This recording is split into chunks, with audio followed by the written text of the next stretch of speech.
Dans le prochain épisode d'Ici tout commence, Gaëtan est prêt à tout pour défendre Salomé. L'arrivée d'un nouveau chef à l'Institut met Lionel dans l'embarras. En cuisine, les premières années s'inquiètent. Attention, les paragraphes qui suivent contiennent des spoilers sur l'épisode d'Ici tout commence diffusé lundi soir sur TF1. Si vous ne voulez rien savoir, ne lisez pas ce qui suit. Lundi 30 janvier dans Ici tout commence. Gaëtan est prêt à tout pour Salomé. Rose convoque Salomé dans son bureau. Elle lui reproche de se comporter comme une diva en refusant de pitcher un projet devant Édouard Fayet. Salomé argue au contraire qu'elle voulait rester la plus professionnelle possible et lui propose de se rattraper en présentant son vrai projet. Mais Rose ne veut pas faire d'exception et décide d'exclure Salomé du module. La jeune fille est désespérée. Tessier, qui a entendu leur conversation, profite d'être seul avec elle pour l'écouter lui parler de son concept. Il trouve son idée de restaurant gastronomique elle cite très bien et la soupçonne tout de suite d'avoir eu des doutes à cause d'avis extérieurs. Salomé confirme que Thomas n'était pas convaincu. Tessier rétorque que Salomé doit surtout écouter son instinct. Il lui fait confiance pour trouver un moyen de rebondir. Dégoûté, Salomé parle de son exclusion à Thomas. Ce dernier enfonce le couteau dans la plaie sans s'en rendre compte en lui faisant la leçon. Il lui rappelle qu'elle doit mettre un peu d'eau dans son vin dans certaines situations, même s'il aime qu'elle soit une personne entière. Il ajoute que Salomé aura d'autres occasions de briller.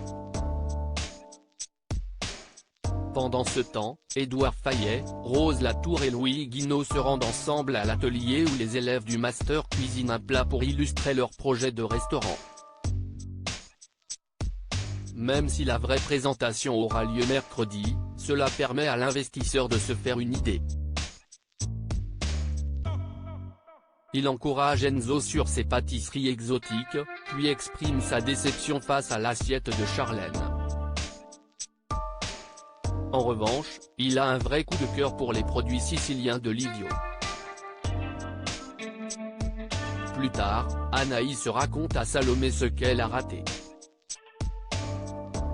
Elle l'encourage à ne pas baisser les bras et à créer un plat pour illustrer son concept comme tous les autres élèves du master.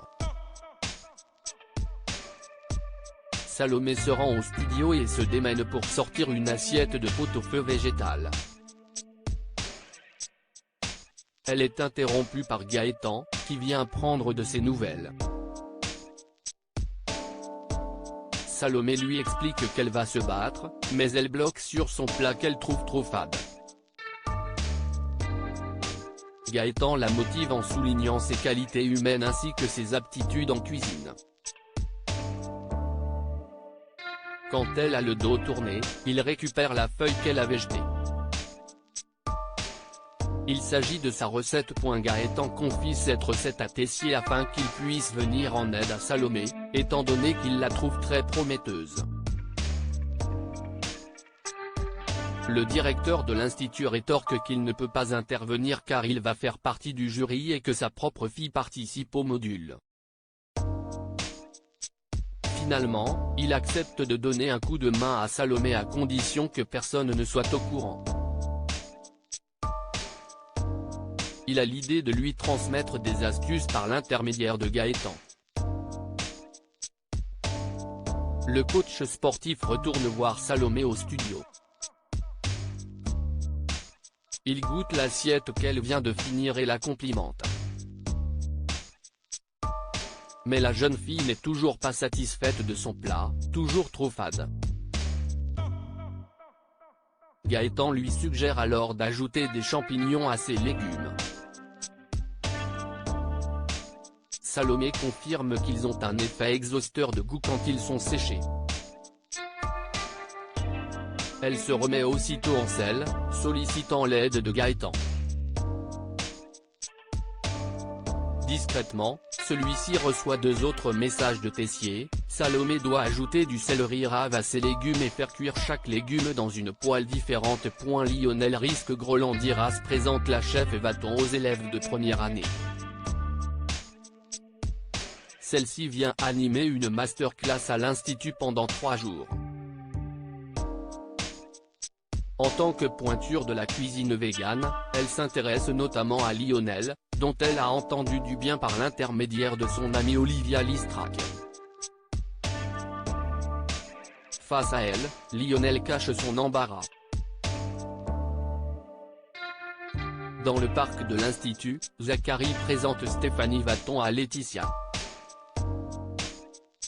Il est heureux de l'avoir convaincue de venir à l'Institut étant donné son planning très chargé par le lancement de son restaurant. Stéphanie n'est pourtant pas au courant d'un tel projet. Zachary lui montre alors la page de crowdfunding sur laquelle il a pris contact avec elle. Stéphanie affirme que ce n'est pas à elle et que quelqu'un a forcément usurpé son identité. Hilar, Laetitia rejoint Kelly et Lionel au CDI pour leur raconter. Le petit ami de sa fille avoue qu'il est derrière cette page de financement participatif, expliquant l'avoir créée pour crédibiliser son projet de micro-restaurant. Laetitia l'informe que Landiras va prendre un verre avec Vaton et Myriel dans la soirée. Kelly charge alors sa mère de s'incruster à l'apéro pour les empêcher de découvrir la vérité.